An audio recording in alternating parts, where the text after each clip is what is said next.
Good evening. कैसे हो?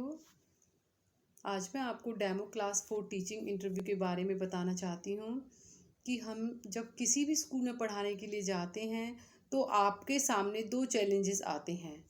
First है पर्सनल इंटरव्यू, सेकंड है डेमो क्लास। डेमो क्लास के लिए जब हम जाते हैं तो हमें किन किन बातों का ध्यान रखना चाहिए, ये मैं आपको आज बताऊंगी।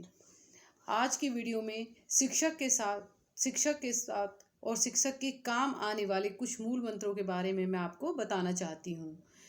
जैसे कि जब हम डेमो क्लासेस के लिए जाते हैं या फिर हम किसी भी स्कूल में इंटरव्यू के लिए जाते हैं तो सबसे पहले क्या होता है, सबसे पहले हम अपना रिज्यूम रिसेप्शन पे जाते हैं देने के लिए। रिसेप्शन पे हम जब रिज्यूम दे देते हैं तो हमारे वहाँ प्रिंसिपल के साथ एक डेट फिक्स की जाती है और उस डेट पर हमें जब बुलाया जाता है तो प्रिंसिपल के साथ हमारा इंटरव्यू फिक्स कर दिया जाता है। और जब प्रिंसिपल के पास हमारा इंटरव्यू होता है तो सबसे पहले हमारा रिज्यूम हमारे प्रिंसिपल के पास जाता है। अगर हमने प्रिंसिपल को हैंडल कर लिया तो समझो हम बच्चों को आसानी से हैंडल कर सकते हैं। सबसे पहले जब प्रिंसिपल हमसे बात करते हैं या मैम हैं या सर हैं, जब वो हमसे कुछ भी क्वेश्चन पूछते हैं हमें नर्वस नहीं होना है, बड़े कॉन्फिडेंस के साथ हमें उनका आंसर देना है।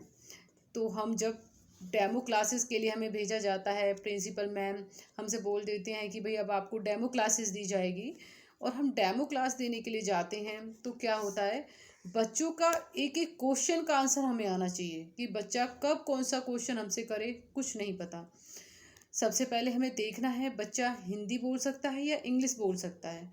अगर इंग्लिश मीडियम है तो इंग्लिश में ही बात करनी चाहिए, अगर हिंदी मीडियम है तो हिंदी ही भाषा में बात करनी चाहिए और हम दोनों लैंग्वेजेस का भी यूज़ कर सकते हैं। सबसे पहले टीचर जब डेमो देने के लिए जाता है अपना तो कॉन्फिडेंस बहुत मायने रखता है। कॉन्फिडेंस होना चाहिए, उसको नर्वस नहीं होना चाहिए, बच्चे का हर क्वेश्चन का आंसर उसको देना चाहिए। और सबसे पहले टीचर को अपनी पर्सनैलिटी, अपने पहनावे का बहुत ध्यान रखना चाहिए। आज के लिए सिर्फ मैं इतना ही कहना चाहूँगी और आगे भी आपको कुछ टीचर के बारे में या टीचिंग डेमो के लिए मैं कुछ बताना चाहूँगी या टीचर पर्सनैलिटी के बारे में कुछ बातें आपको बताना चाहूँगी।